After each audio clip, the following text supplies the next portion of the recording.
Good morning, church family. How are we? Aren't you pleased to be able to meet in the city today in light of what was nearly happening end of last week? So good to be gathered in. Again, we want to acknowledge those who are joining us online. Well, this morning, I want to start off by asking you to remember four numbers. So this is a little bit of a mathematical kind of challenge. How many like maths? How many don't like maths? All right, we're going to make it simple. Every of the numbers I share with you has got a number 3 in it, so it's going to help you kind of remember. All right, so here we go. Oh, you're going to put the PowerPoint up there, guys? There it is? Okay. Okay, so the first number is 300,000. Say that with me. Second number is 1.3. Third number is 8.3. And the fourth number is 4.3. Okay, so what were the numbers again? Second number? Third number? Fourth number? Okay, it's all going to become very clear shortly what those numbers have to do with this message, and we'll come back to that.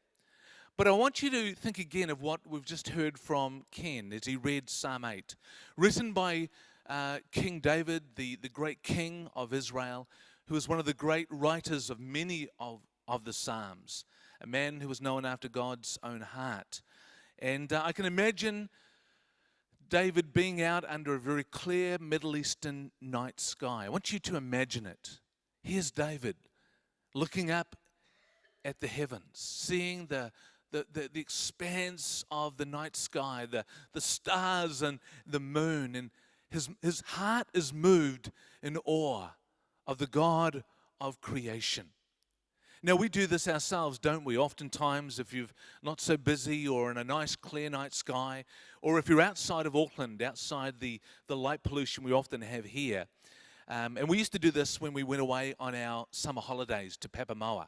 And we'd lie down at the beach or in the backyard of the campground where we were staying, and we'd put a rug down and we'd look up, spend a long time just looking up at the sky. And you see the shooting stars. I actually used to think they were stars when I was little. How many thought they were actually stars? We know they're not stars, right? They're just little bits of debris flying through the atmosphere. We'd look out for the satellites and just kind of picture where the Southern Cross is and the various kind of constellations we're aware of. It's quite an amazing thing to do, isn't it? It's quite an inspiring thing to do.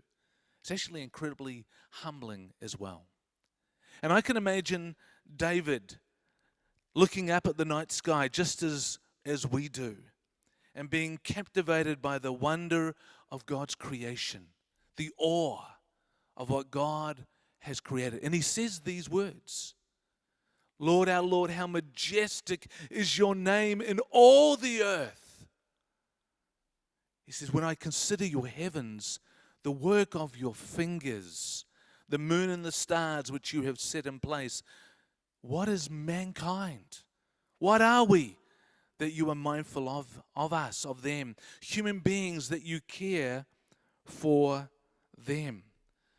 So David did what we often do when we're moved by mystery, we're moved by majesty, we're moved by awe. We often feel humbled, don't we? We often feel like, wow, this is so huge and I'm kind of so little in comparison. We look out to the expanse of the universe and we know now how large and, that the visible universe, just the visible universe, is 98 billion light years across. And astrophysicists speculate that outside our visible observation, that the true measure of the universe is multiplied times more than what we see. In fact, it's getting bigger all the time with inflation as the universe continues to expand. But we only get to see in the visible universe 98 billion light years. It's huge. And so as a result, David, looking just even in our own solar system and the stars we can see, he's moved and he asked the question, who am I? Who are we? What is mankind, Lord, that you are mindful of us and that you care for us. And in comparison to the universe and the expanse of it all, we seem like nothing. We seem so insignificant. And that's what a lot of people think, that we are. And in fact, while David was humbled, he actually leads us to a truth here, firstly about the wonder of who God is, but also about the importance of our planet and the wonder and the significance God has for us as his creation. So let's come back to the numbers, because they do tell us some very interesting things. Now, the first number was 300,000. The fastest thing that we have observed in the universe from our human standpoint is the speed of light. We can measure that. It's approximately 300 kilometers per second. 300. Now, if you want to be precise, because I know some of you want that, let me give you the precise number. It is 299,792 kilometers. I'll say it again, 299,792 kilometers per second. So count it off, 1,001. And that second, a light wave has traveled from the surface of the sun out into our solar system at the speed of 300 kilometers per second. Oh, sorry, 3,000 kilometers, even faster, right? 300,000, yeah. 300,000, better get the right figure. So it's pretty quick, right? Well, actually, astrophysicists now think that because of the expansion theory of the universe, we know the universe is continuing to expand, that at the outer reaches, I understand, of our universe, whatever that might look like, that the universe is expanding faster than the speed of light. So even if you could look at it through a telescope, you wouldn't be able to see it because it's expanding faster than light is able to reach your eye. Isn't that incredible?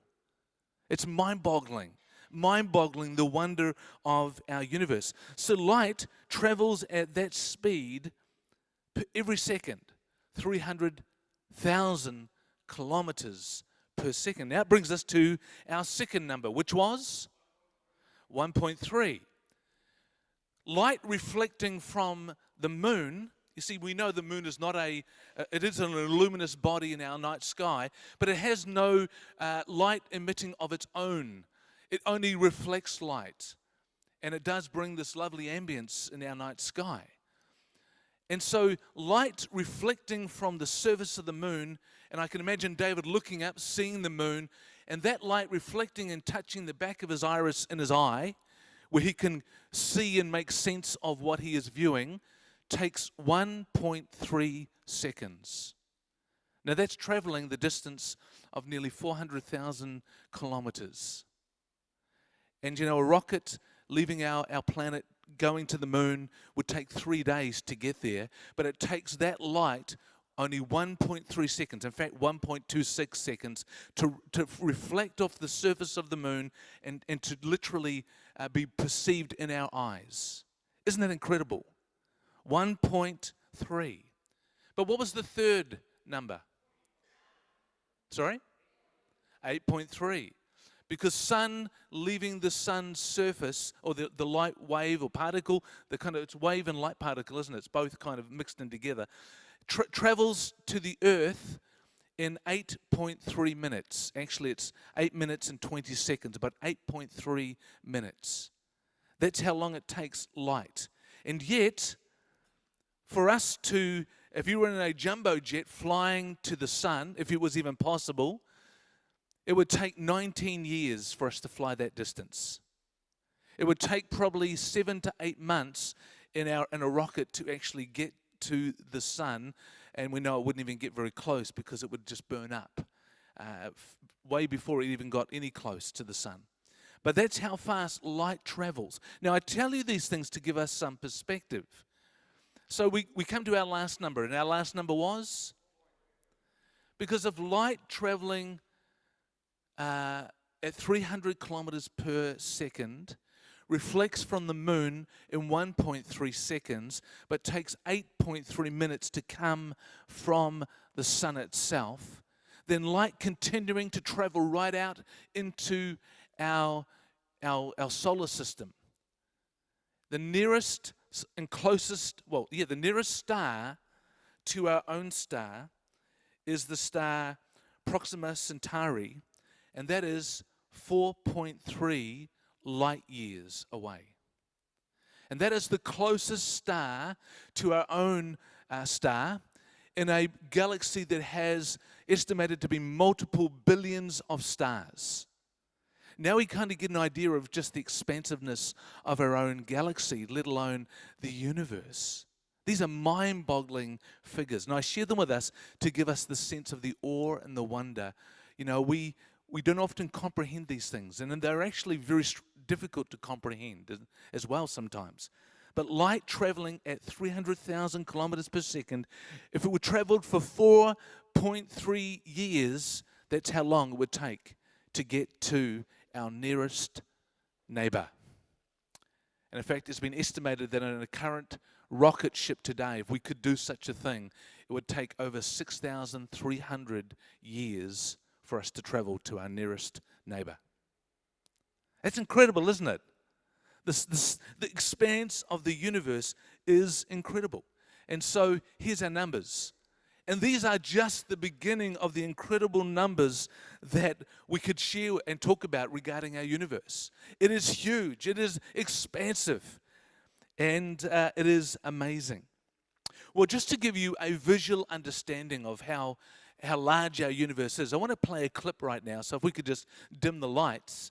I want to play this clip, and it helps us to kind of get a reference of our Earth in the context of our solar system, in the context of our galaxy, and then in the context of our universe. You ready for it?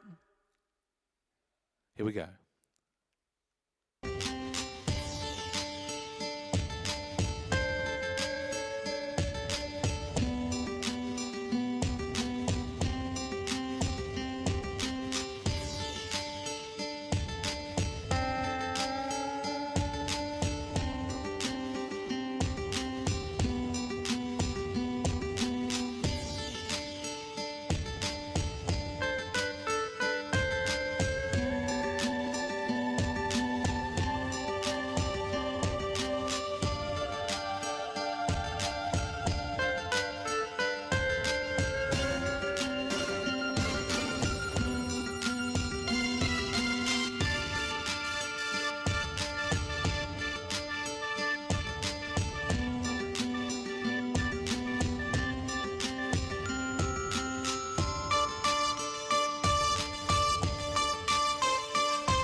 Okay, I don't know about you, but that stuff fascinates me. I've always had a real bent for space and just the wonder of our universe. How many of you like that? You kind of have that kind of interest. I find it just amazing. I really do. And for me, as a follower of Christ, it just reinforces the wonder of who God is, and it helps kind of have things a little bit more in perspective. You know, that little clip, the little bit of night sky they said that the Hubble telescope took a photo of. Actually, that little photo was actually a blank bit of sky that up until the Hubble telescope focused on it at a slightly different frequency, they thought there was nothing there. But actually in that photo were tens of thousands of new galaxies that no one had ever seen before, just in a little bit of blank sky in our night sky. Incredible, right? Just amazing. Well, David was moved by the wonder and the expansiveness of our universe, and yet he didn't understand to the degree that we do today. We're talking about modern developments and being able to record through different ways the size and the expansiveness of our universe. But nevertheless, it moved David's heart, and it revealed to him the wonder of our God and of his creation. It also it revealed to him the significance of who he is and what he is doing in our world. And so, again, David said, when I consider your heavens, the work of your fingers, the moon and stars, which you have set in place, what is mankind that you are mindful of them? Human beings, that you care for them. And yet, the Bible tells us that God is mindful of us. The Bible tells us that God cares for us. And he has revealed that care and that mindfulness and his love by sending, the Father sending the Son into our world to be the ultimate expression of the Father's heart here with us. That's what we celebrate in Christmas, don't we? The love of God revealed in the person of Jesus. And so this is what David is touching on. And we can know with a great certainty the God that is huge and amazing. We call God, and He is just far and beyond, and yet He is very close to us in the person of Jesus. And so our theme this year for our Christmas services is going to be this theme here: God so loved the world of humanity, the world of His creation. God so loved the world. And we want that to move our hearts afresh with the wonder of who God is and what He has done. You see, there are some people that believe that because our universe is so large and there are so many billions of galaxies and billions of other possible planets that might habit life, that our planet is actually not unique, that humanity is not unique, that there will be many other options potentially out there that we don't know about. There must be those kind of options out there. That's what they think. But actually, as research is being done, we are discovering more and more how unique our planet is and how privileged we are as human beings. The more we discover, the more we look out, the more we realize the significance of what God is doing in our universe, but also on our own planet. And there's a brilliant documentary. Some of you may have seen it before. It's called The Privileged Planet. In fact, you can go to YouTube, and I would encourage each of us to do that. Go to YouTube and just search for The Privileged Planet, and there is an amazing documentary. The visuals of it are fantastic. The research behind it is based in science, and it's looking at the uniqueness of our planet. You know, that little photo we saw of a dot of the Earth out from 4.6 billion miles was taken from one of the probes that was on the outer reaches of our solar system before it went into interstellar space. And it turned around and took that little photo. And people have debated that little photo and that little spot and said, you know, we're insignificant, we're nothing. And others have said, yes, it humbles us and it shows us how great God is, but it also tells us that that little speck in that photo has great value and importance to God. And that's what this documentary is all about. So I really would encourage you to watch it. It highlights the uniqueness of our world and humanity as God's creation within it. And I want to show you the trailer for this clip just as I wrap up my message this morning, because I think it really does deserve to be shown. But it highlights the fine-tuning of our universe, the fine-tuning for life to even exist, and the probability of that existing is so small that it is a bigger number than all the galaxies and all the stars in our universe. It's incredibly humbling. So let's play, and we'll drop the lights down again for that. Here we go, The Privileged Planet.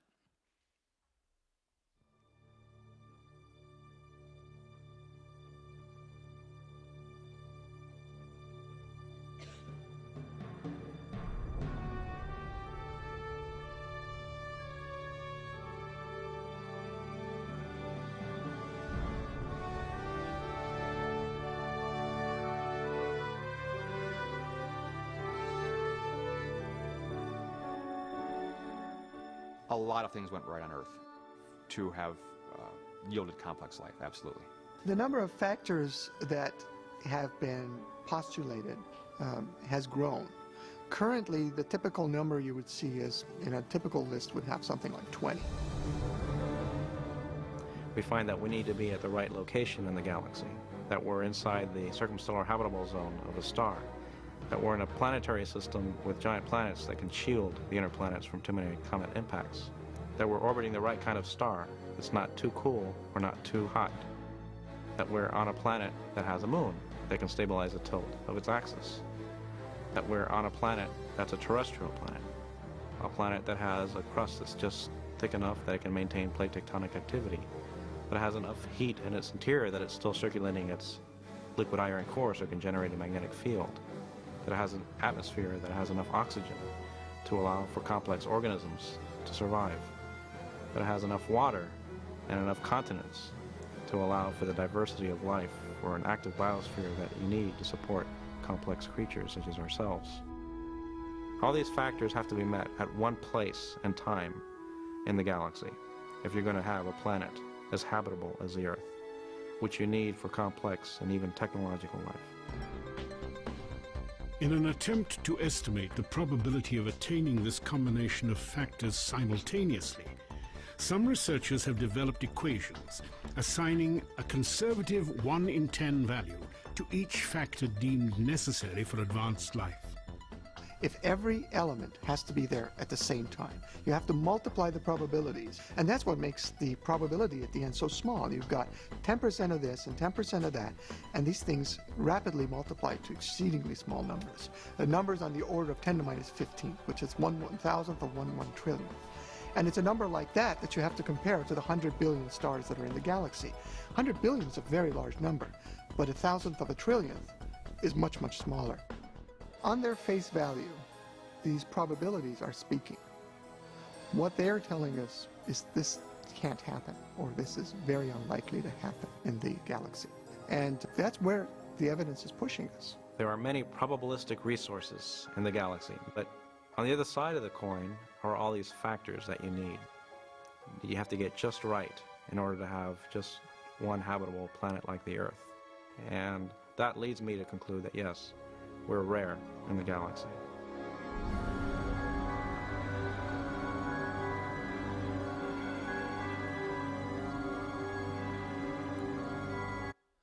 So when people say to you, look, you know, there's bound to be life out there, more advanced possibly, or even other forms of life, actually, look, we don't know. But the probability of that is actually incredibly small, because the factors required for complex life are solely fine-tuned, so incredible in the sense that they all have to be present at one time and one location for there to be complex life like we have on our planet. And yet, we take this beautiful planet for granted, don't we? It is such an amazing gift, created by our God for us to steward and to enjoy, not to abuse or to destroy.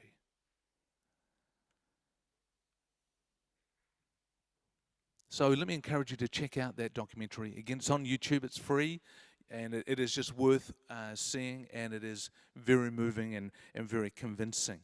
But again, we come back to what this all tells us.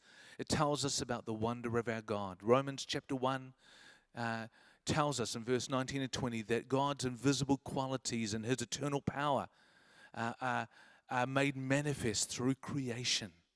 They reveal the wonder of our God, and that's where our hearts need to be drawn in worship.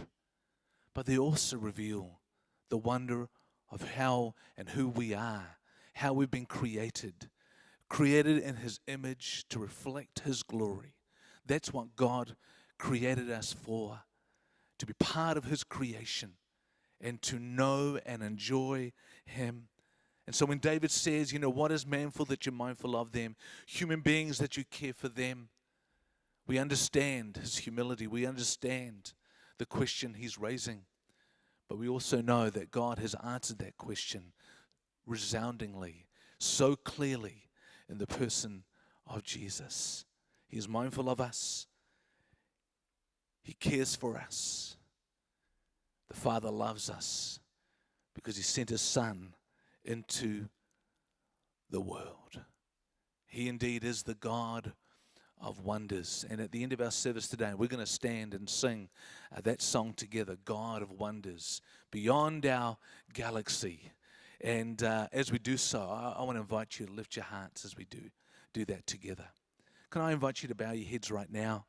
And I'd love to pray. And I trust that you, like myself, have been moved by what we've seen and what we've heard. That the numbers don't just kind of flit off, but they actually signify something to us. That this sense of what you've heard and experienced would linger with you and remind you of the wonder of who God is, the wonder of our world, and the unique privilege we have to be those created in his image, to know him, to enjoy him, to experience as stewards of his creation with him. And so, Lord, thank you. Move our hearts. Like David, when he looked at that night sky and he thought to himself, Lord, I consider the work of your hands, the work of your fingers, the moon and stars. And we know so much more now beyond just those things. Lord, they humble us. They awe us. And we say, Lord, how wondrous you are. We worship you, our God, the God who created the heavens and the earth. There is none like you. There's none like you, Lord. And we just want to come afresh this morning, just as an act of worship, to open our hearts, to offer our hearts and our lives afresh to you. Because, Lord, you created it all. You created us. You created us with a purpose. And that purpose comes ultimately into fruition when it's reflected back to you in love and in praise and in glory. Lord, take our hearts, take our lives afresh. We humble ourselves under your mighty hand, because who are we, Lord, that you have blessed us in such a way, that you are mindful of us, that you care for us, that you love us so. And yet you do.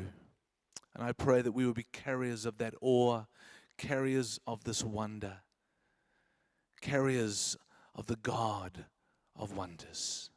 We pray in Jesus' name. Amen.